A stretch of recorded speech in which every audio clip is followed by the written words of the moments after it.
கடந்த 5 நாட்களாக தம்பி ஆகாஷுடைய படுகொலைக்கு நீதி கேட்டு மதுரை ராமேஸ்வரம் தேசிய நெடுஞ்சாலையில் தொடர் மறியல் போராட்டமாக போராடி கொண்டிருந்தோம். தம்பி ஆகாஷுடைய படுகொலைக்கு நீதி கேட்டு ஒரு பக்கம் மறியல் போராட்டம் நடந்தாலும் இன்னொரு பக்கம் சட்டப்பூர்வமான வழிமுறைகளை கடைபிடிக்க வேண்டி நீதிமன்றத்தை நாடினோம்.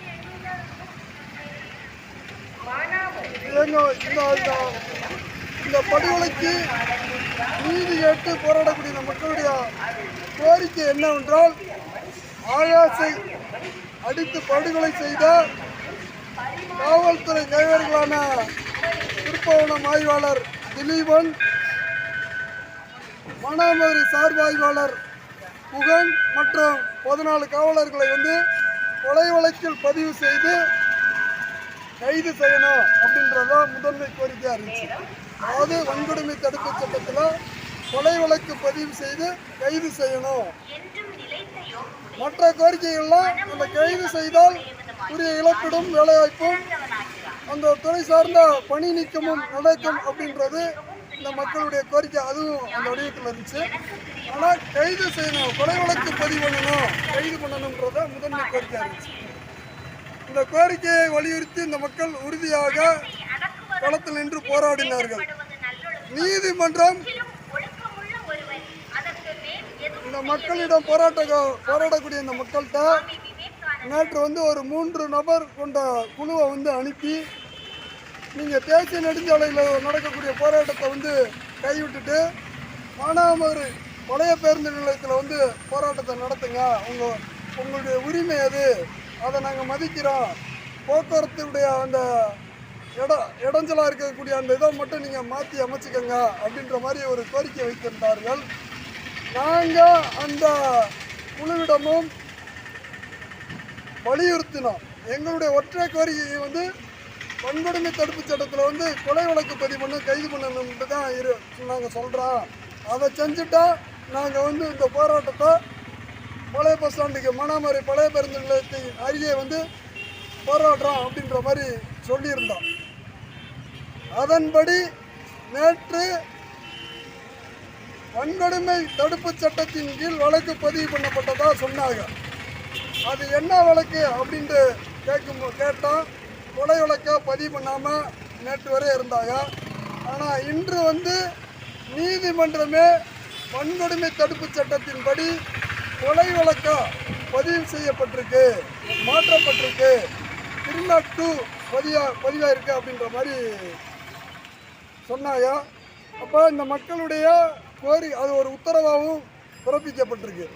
இந்த மக்களுடைய கோரிக்கையை நீதிமன்றம் ஏற்றுக்கொண்டதுனால நீதிமன்றத்துடைய வேண்டுகோளையும் இந்த மக்கள் பணிவோடு கேட்டுக்கொண்டு அந்த போராட்டம் மதுரை ராமேஸ்வரம் தேசிய நெடுஞ்சாலையில் நடத்திய அந்த மறியல் போராட்டத்தை கைவிட்டு இன்னைக்கு இப்போ 4 மணி, இன்னைக்கு டைம் என்னப்பா,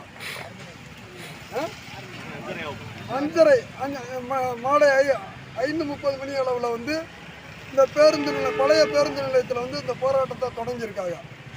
இந்த பழைய பேருந்து நிலையத்தில் தொடங்கப்பட்ட இந்த போராட்டத்துடைய நோக்கம், ஆகாஷை படுகொலை செய்த குற்றவாளிகளை கைது செய்யணும்.